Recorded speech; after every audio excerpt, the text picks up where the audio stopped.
Vamos relembrar esse texto? Diz assim a palavra do Senhor: não deixemos de congregar-nos, como é costume de alguns.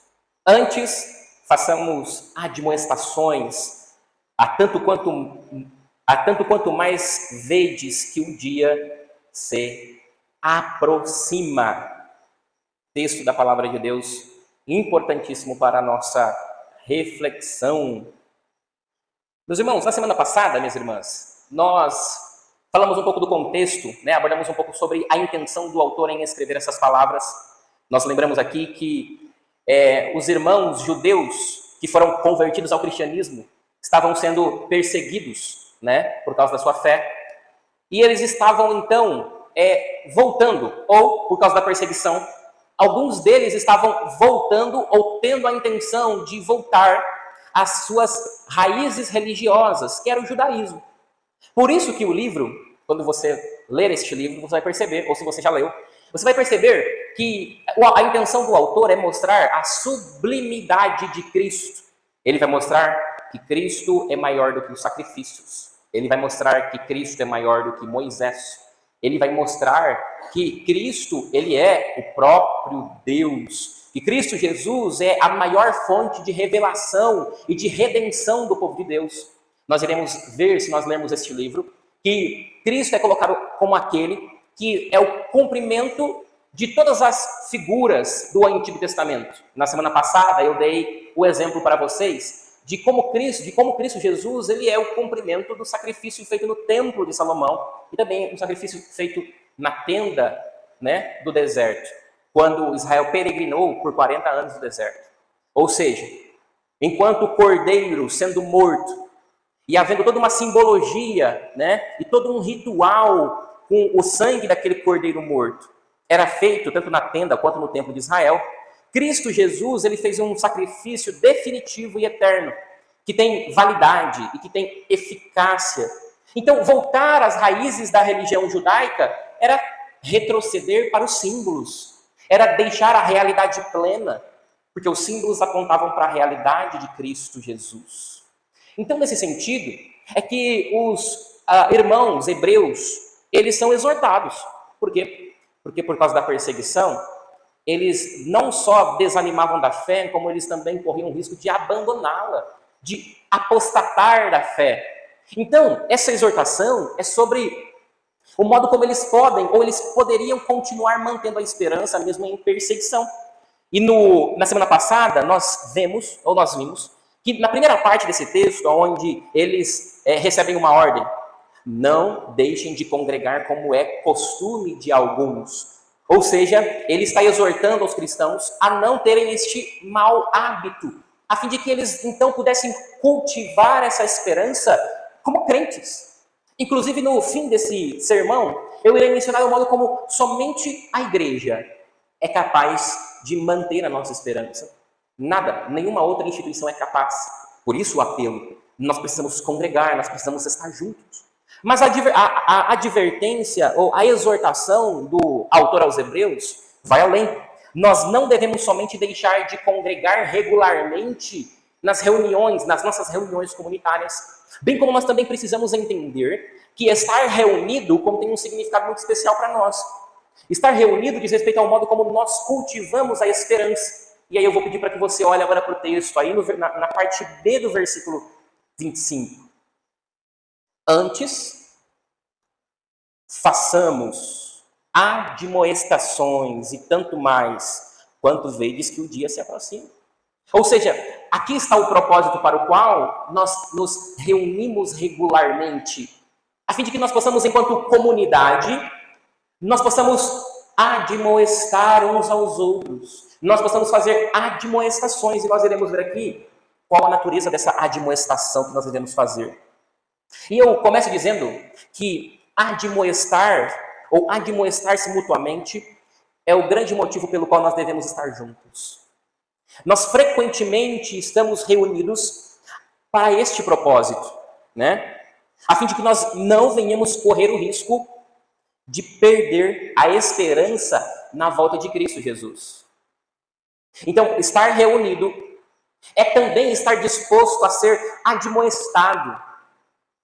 Estar reunido Estar frequente, congregar regularmente em comunidade, é também estar aberto, é ter o coração aberto, para entender que a esperança deve ser mantida. E nós fazemos isso uns para com os outros. Desde o capítulo 3, se você olhar, o escritor aos Hebreus ele já havia feito admoestações com relação ao abandono da esperança. Ele já havia feito admoestações sobre o fato de que se nós não perseverarmos, nós iremos desanimar. Nós correremos o risco de sermos como, por exemplo, aqueles que estavam peregrinando no deserto por 40 anos. E vocês lembram muito bem que lá no deserto, os nossos irmãos e irmãs, eles começaram, por causa das dificuldades do deserto, eles começaram a pensar como era bom, aparentemente, estar no Egito. Eles começaram a questionar a soberania e a grandeza de Deus em tê-los tirado do Egito. E começaram a sentir falta da comida do Egito.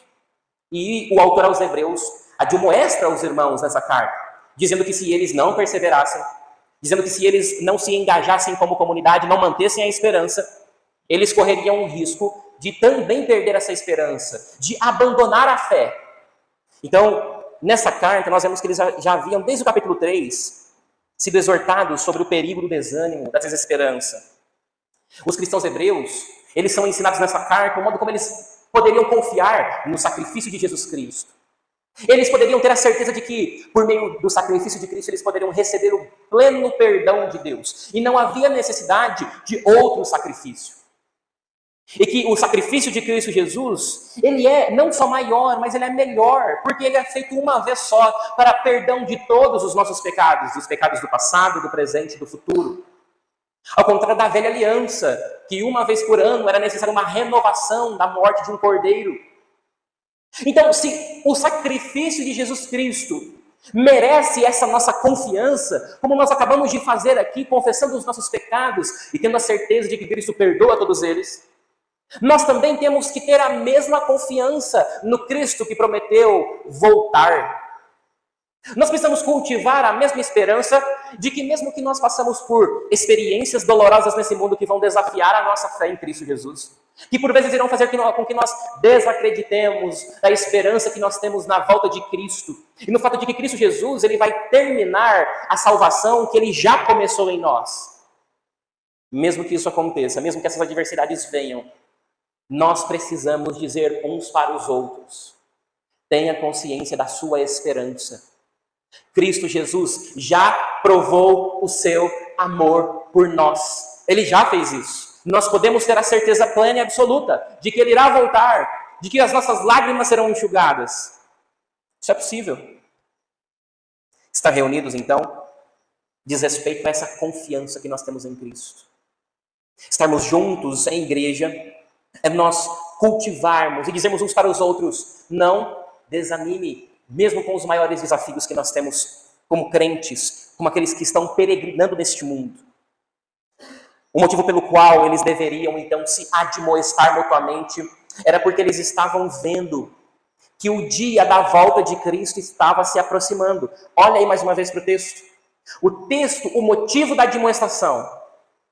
O motivo da admoestação é que, o autor aos Hebreus argumentando, é que tanto mais vocês estão vendo que o dia, e esse dia é referência à volta de Cristo, o dia se aproxima.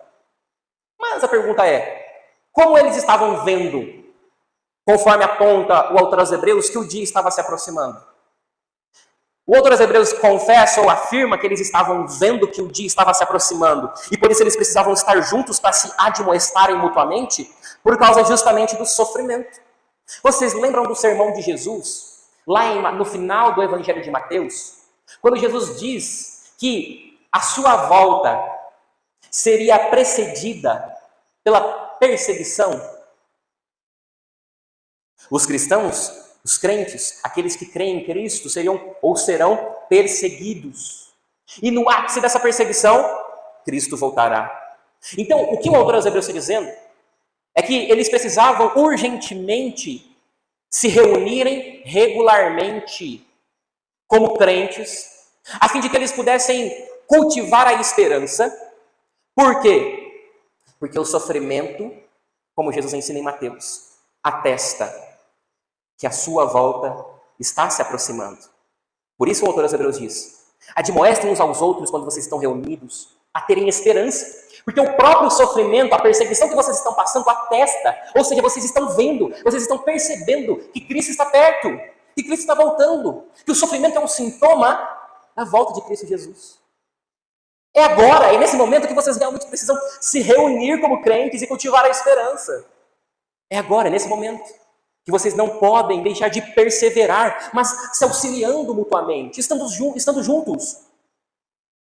Os crentes, então, deveriam estar reunidos frequentemente para se estimularem a não desistir da fé em Cristo, da esperança que há nele.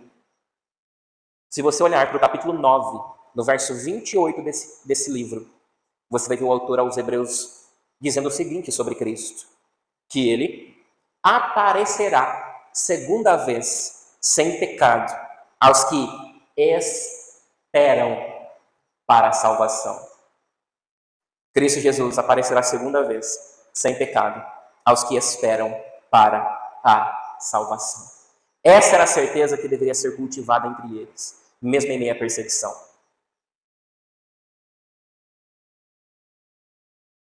Minhas irmãs, quem aqui conhece o livro O Peregrino? Quem já ouviu falar? Alguém já leu? O Peregrino, ninguém conhece? Já ouviu falar? Livro, acho que deve ter uns 200 anos, mas é um livro... Eu recomendo fortemente que, se você não leu, você leia. Recomendo mesmo. Não é um livro difícil, não. Na verdade, é um livro que nos dá esperança. É um livro maravilhoso. É um livro de um pastor, escrito por um pastor inglês chamado John Bunyan. E ele usa analogias da própria vida cristã para falar como o cristão ele peregrina neste mundo, desde a sua conversão até chegar nas portas da morada celestial. E aí o nome dos personagens são curiosos, porque o personagem principal é chamado de cristão. Esse é o nome próprio dele no livro. Aí existem para cada personagem um nome parecido, um nome dentro desse gênero literário. Aquele que sempre está com eles na caminhada, ou com o cristão na caminhada, é chamado de evangelista. E no capítulo 3 desse livro, John Bunyan escreve que o cristão e um companheiro que ele encontrou no caminho chamado Fiel, eles iriam passar por uma cidade, e a cidade tinha uma feira. Essa feira é chamada Feira da Devassidão. E aí o evangelista os alerta dizendo assim: vocês irão passar por lá, por essa cidade, e vocês irão causar um alvoroço, porque vocês são diferentes. É engraçado que ele cita o que tem nessa Feira da Devassidão. E eu vou ler para vocês um trecho desse livro que diz assim: o evangelista dizendo para eles: assim, nessa feira vende-se todo tipo de mercadoria, como casas, terras, negócios, lugares, honrarias, títulos, países, reinos, paixões, prazeres e deleites de toda espécie, como também meretrizes, cafetinas, esposas, maridos, filhos, senhores, servos, vidas, sangue, corpos, almas, prata, ouro, pérolas, pedras preciosas e tudo mais.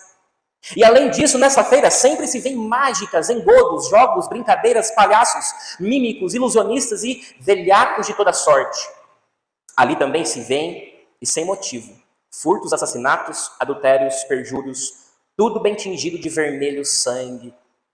E ele está usando essa analogia da cidade para se referir ao mundo que jaz no maligno, e que o mundo tem para oferecer para o cristão e para o fiel é essa feira, a feira das vaidades.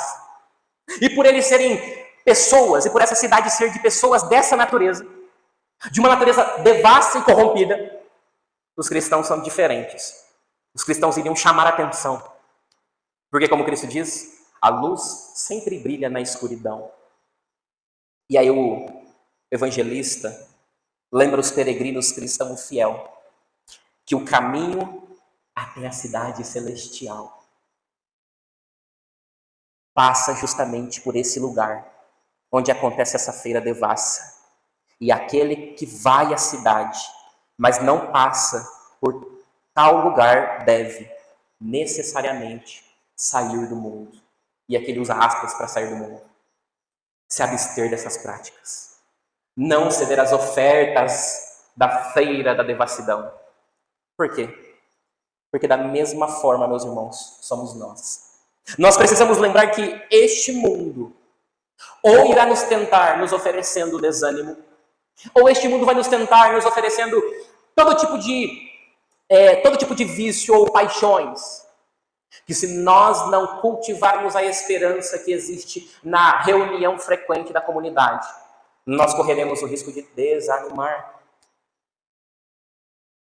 Nós seremos tentados a valorizar todas essas coisas. E nós só poderemos cultivar a esperança se nós nos mantermos juntos. E aqui está aquilo que eu adiantei no começo. O escritor aos Hebreus está falando para nós, assim como ele estava falando para o público primeiro dessa carta, o valor que existe na igreja. Quando ele nos ordena, quando ele nos diz que nós precisamos estar reunidos, e quando ele diz e nos exorta que nós não devemos deixar de congregar por ser um mau hábito entre os crentes, ele está dizendo que você e eu não iremos encontrar em outra instituição o modo pelo qual nós mantemos a nossa esperança. Aliás, você pode frequentar uma organização sem fins lucrativos que te beneficie. Você pode ser sócio de um clube.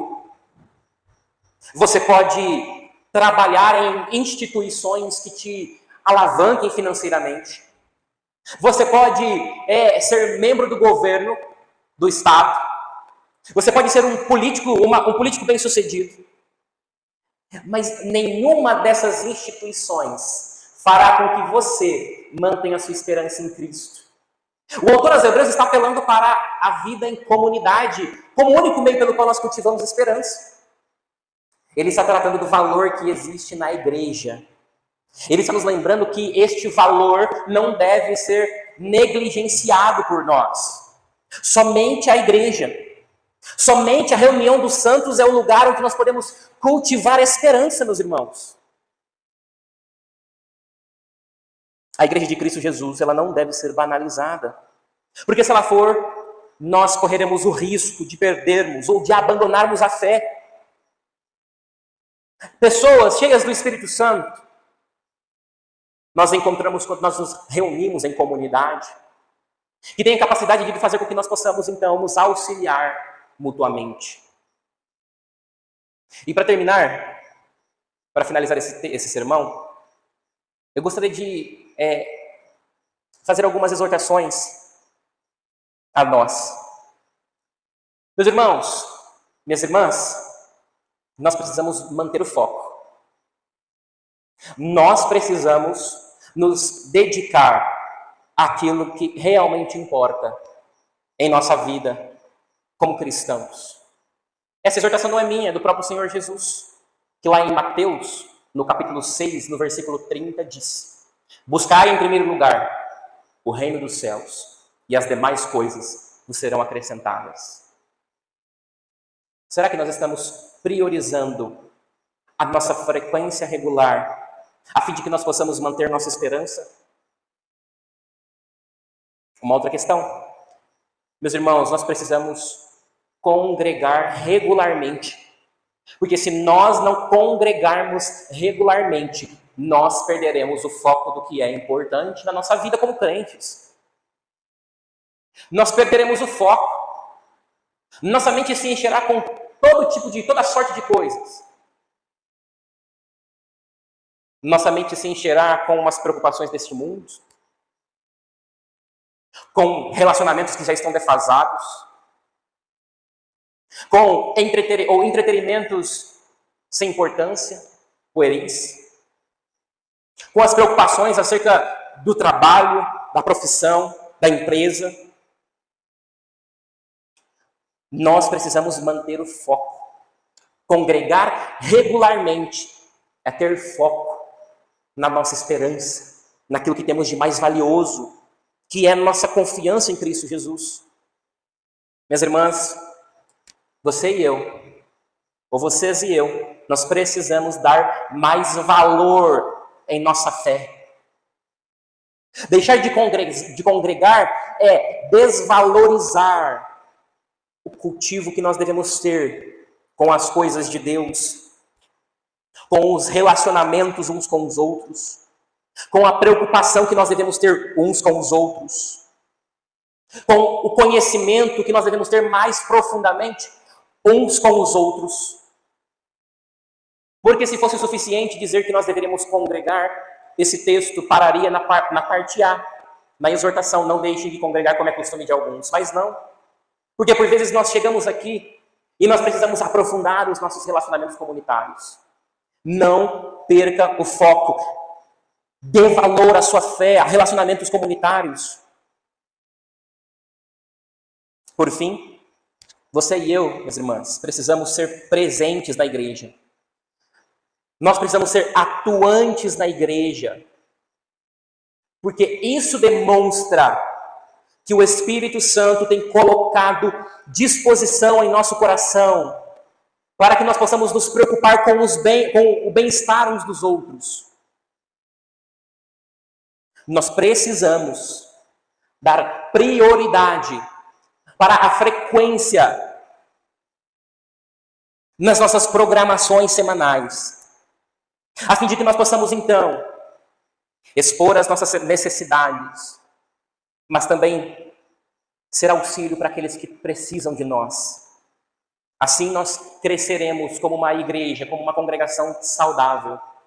Assim nós não perderemos o foco naquilo que realmente importa para nós, que é todos nós juntos estarmos com o Senhor Jesus, a fim de que nenhum de nós fique para trás.